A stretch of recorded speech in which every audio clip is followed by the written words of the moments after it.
on NationToNation. In defense of Indian residential schools, a Conservative senator ignites a firestorm after a speech in praise of the institutions. We speak to the author who gave the senator the material to make her case. But to think that Sir John A. Macdonald and Duncan Campbell Scott and the others were sitting around a table saying, how can we screw the Indian people? That's not what happened. Water woes. The Liberals claim they're on track to get all First Nations off long-term water advisories by 2021. Our panel of MPs weighs in. Those are emergency situations that these reserves and these communities live with. And the sense of, oh, trust us, that's really disheartening and really heartbreaking.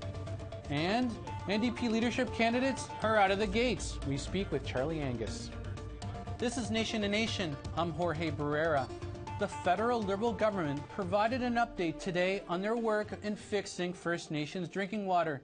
The government says it's on track to clear the remaining 71 First Nations currently living under long-term drinking water advisories off the list by 2021.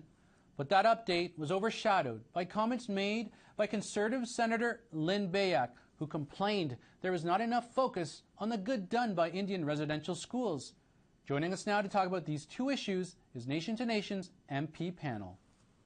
Joining us now is Yvonne Jones, Parliamentary Secretary for Indigenous Affairs, Conservative MP Cathy McLeod, and NDP MP Georgina Jolibois. Thank you so much for joining us again this week. You guys are back at work in Ottawa after probably a busy time back at the ridings. So today there was, I guess, an update from the Liberal government on progress on dealing with First Nations water issues. Minister Carolyn Bennett and Health Minister Jane Philpott, spoke to reporters about it. What was today really about? Why was it important for your government to come out and speak on this issue? I think a number of reasons. First of all, we made a commitment this past year that we would remove all boil orders on reserves that have been there for a long term, which is over 70, and we committed to do that over a 7-year period. This was basically, I guess, the first update around what has taken place and transpired and what the progress have been.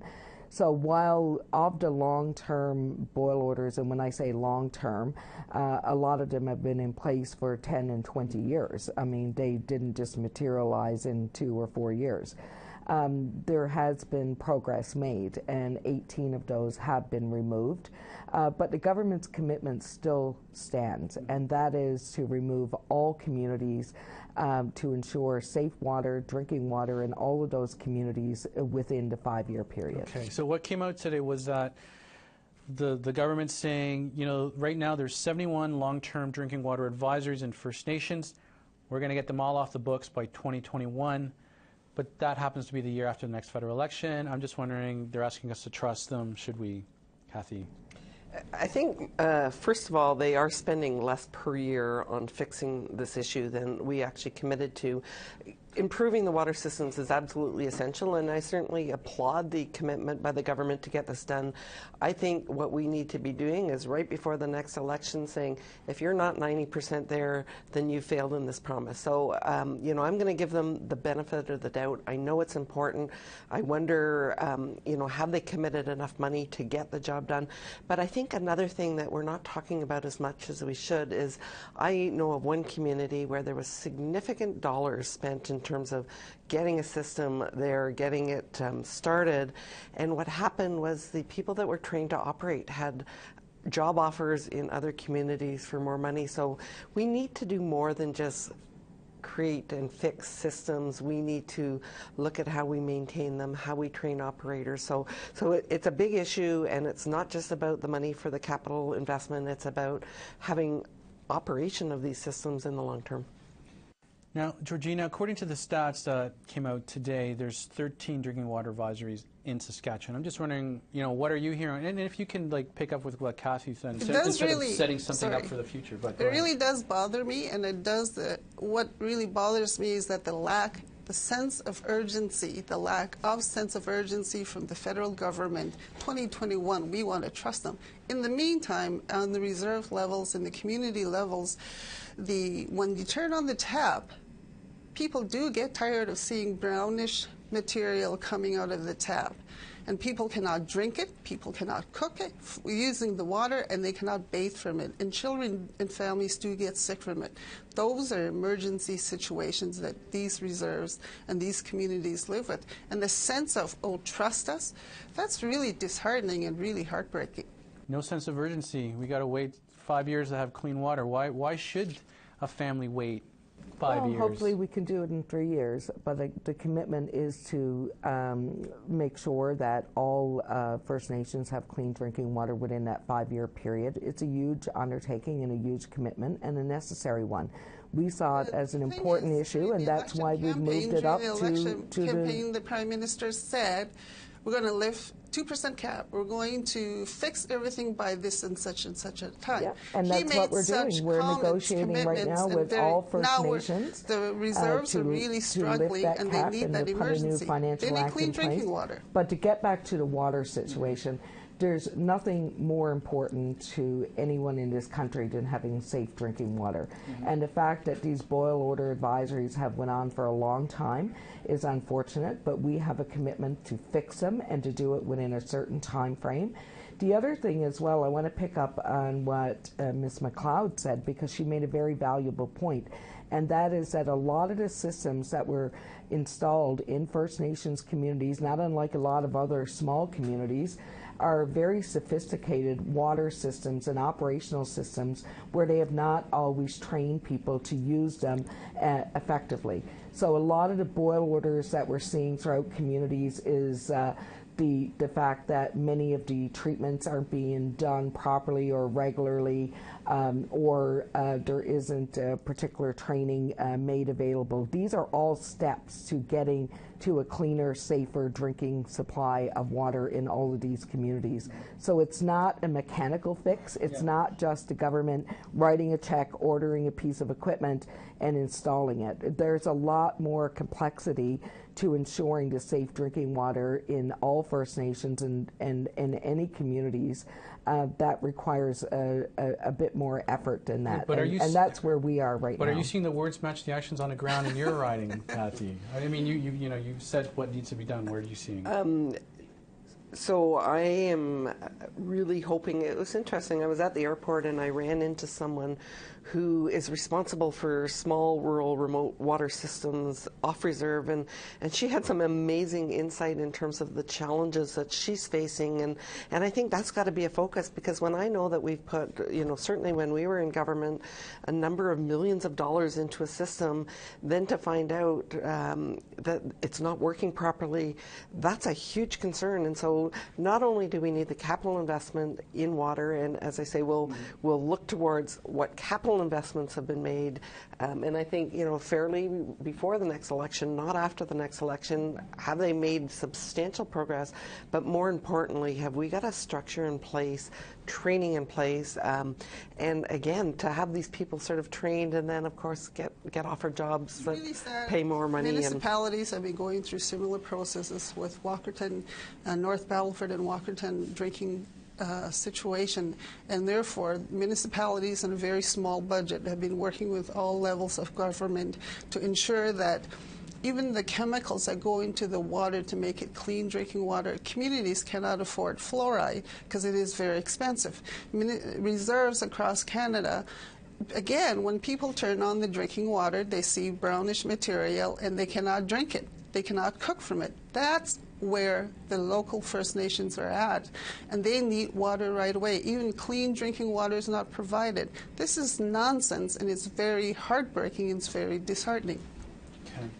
Well, let's just. It's important to note as well that anywhere where there has been critical and emergency, urgent situations that have to be dealt with, the federal government, where it has been the federal government's responsibility, they have stepped up and they are doing that. I know, but getting to the point where there's an emergency situation, you have no choice but to act because people's healths are at risk. But let's switch topics to something that's is flaring up, and that's something said by a Conservative Senator Lynn Beyak in the Red Chamber this week, where she said we're not focusing enough on the good of residential schools. We're focused too much on the bad. I'm just wondering, what do you make of that?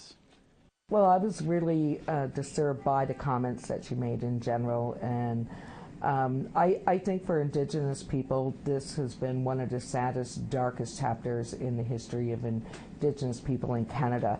And for any senator or any individual to make light of that experience, the trauma that so many people have suffered through for generations, is absolutely appalling. And in my opinion, I think the senator deserves to or owes an apology to Indigenous people in this country. And you know, the government of Canada has had the good sense to step up and apologize to Indigenous people for that traumatic time in our history with residential schools, and to have a senator out there today basically undermining that apology and the historic significance of what has happened in this country to Indigenous people is totally shameful. So yes, so Conservative Prime Minister Stephen Harper issued the apology in 2008. The Conservative Senator said, should she apologize? Her comments were very hurtful to a number of survivors. I think she should look very carefully and reflect back. One of the things I did this morning as I read the story, and I was very disturbed by it, and I went back to our apology. Her comments were so at odds with that very important apology that was done in the House, that was for many people a very proud moment, a very important moment, where they, you know, they talked about the devastation that was brought upon families and the, you know, the traumatic impact. And so, you know, to reread that, and it was the Justice Minister. Do you think she should apologize? I think she needs to, first of all, understand that her comments were hurtful, and she needs to sort of reflect and read on these. But it certainly is not the Conservative policy, and I think that. But your opinion, do you think she should apologize? So again, I think the first step for her is to look at what she has said, reread the apology, Why should reflect. she look at what she said? Because what she said is already very painful and disturbing to all the survivors across Canada. Okay, reflect. I think the word is reflect. Residential school system is one of the darkest moments in the past history, and it's just the one that is the painful historical in terms of trying to assimilate and destroy the culture and the languages in all Indigenous people. The painful processes, the painful experiences that have occurred, she needs to apologize. She needs to own up to her words, and she needs to talk to some of the survivors who's among some of her colleagues. I'll even take it a step further. As an Indigenous person, as a member of a family where my family members went to residential school, I would even say that this senator should be removed from the Aboriginal Affairs Committee of the Senate. Cathy, do you agree with that? You know, I think an apology needs to be important to Indigenous people. It needs to come from her heart. The residential school apology. From her heart, then she needs to really step away. She doesn't believe that the history of residential schools have traumatized Indigenous people in this country. My colleague this Romeo woman is totally naive to the impact that this has had upon so many people in the history of this country.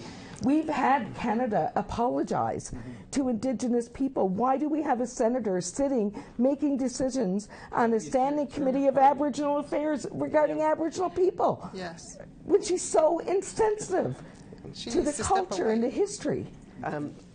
I'll let Cathy respond and we got to wrap it up. No, I read that. I was angry, and I knew that it hurt many people. And I think that she needs to, I mean, if she doesn't understand the impact, it's high time she does. About it, she needs to apologize. Well, thank you so much for joining us this week. Unfortunately, we ran out of time. This was a really interesting path this discussion was taking. Coming up after the break, we are actually going to speak more about the Senator's comments, so stay tuned. Thanks for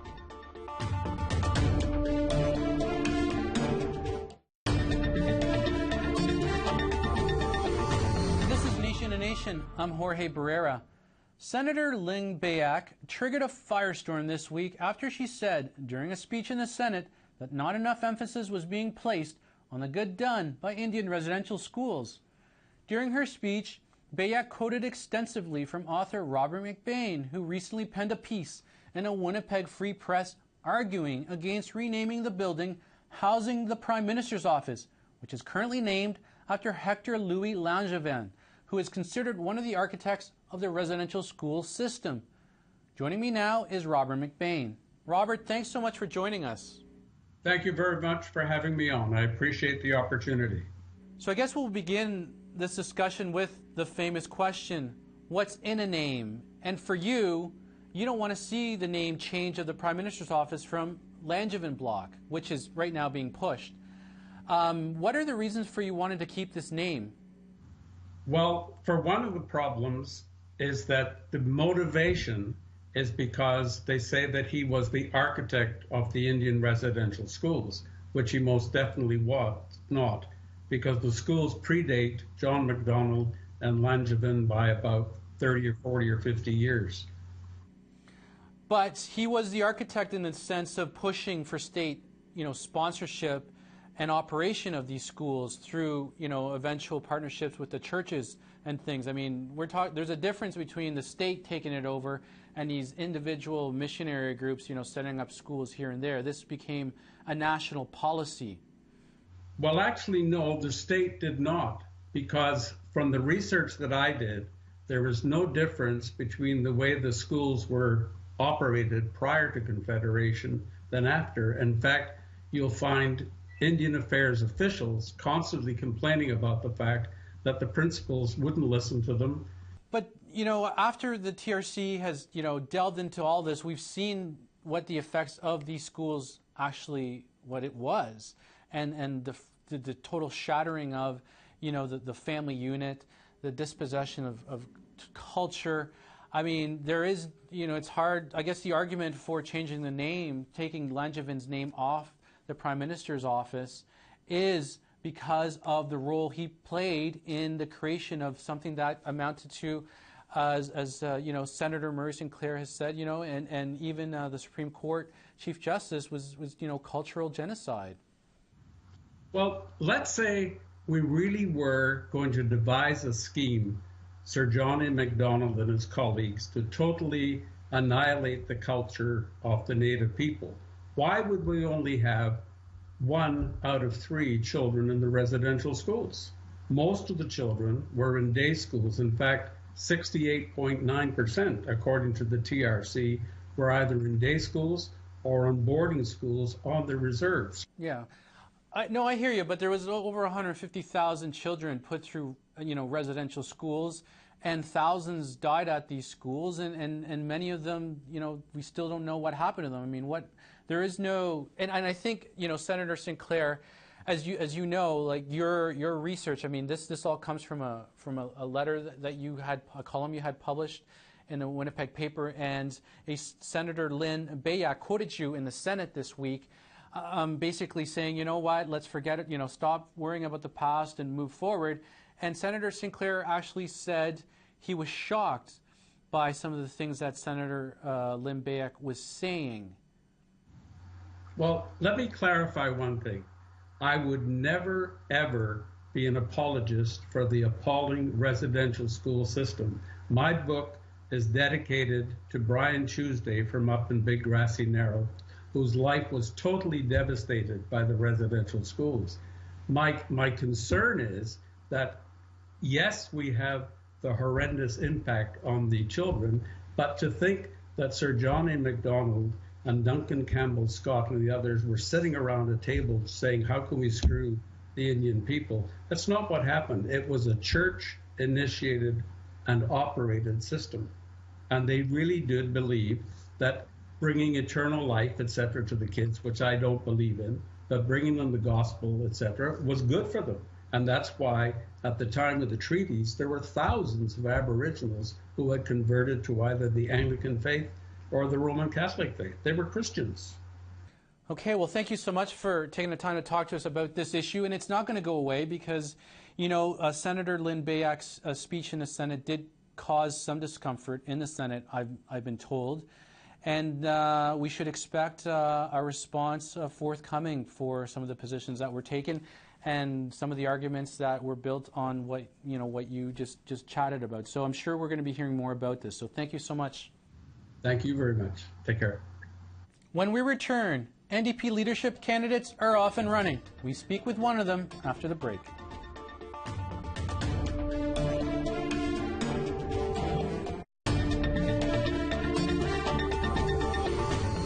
This is Nation to Nation. I'm Jorge Barrera.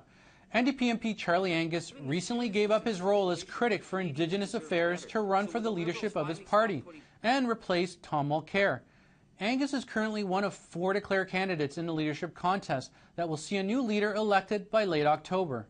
Joining me now is NDP leadership candidate Charlie Angus. Charlie, thanks so much for joining us. Well, thank you for having me. All right, I guess the obvious question right off the top is, why are you running?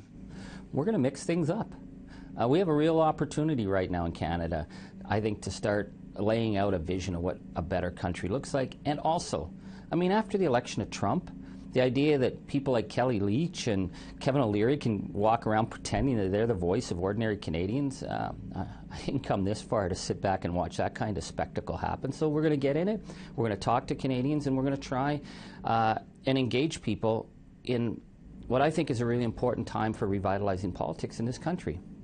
Now, I find it interesting you raised Trump, because Nikki Ashton, another leadership candidate, also said the same thing on Twitter today about fighting against Trumpianism.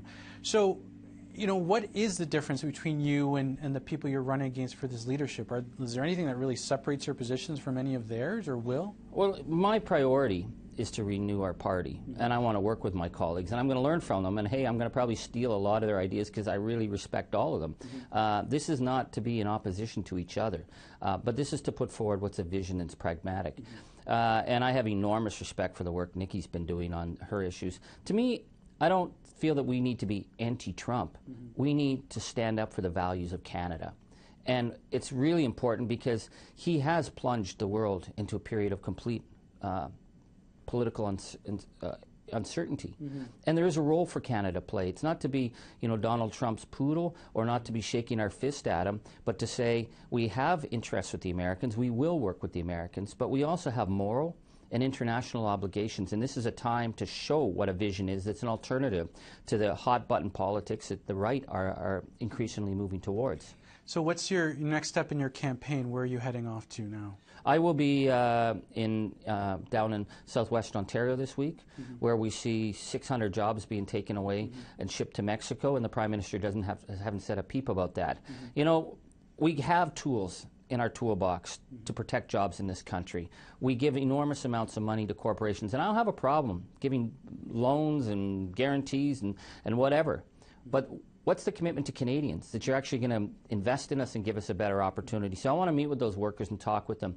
We have a lot of work to do on our First Nation files. I've got calls. I want to get into Barrier Lake, where I have a long-standing relationship with the community there. And even though I'm running for leader, these issues are going to continue to be important to me. Grassy Narrows. We want to go in and meet with the community there. It's not about what I'm doing as a leader, but these are my obligations as a member of Parliament. I'm not going to let this drop just because I'm running for national leader. Okay. Well, thanks so much for coming in, and we'll catch up with you later down the campaign trail. Yeah, we're going to have some fun. Well, that's all the time we have for Nation to Nation tonight, but tune in next week when Todd Lamren takes the chair. Until then, I'm Jorge Barrera. Good night.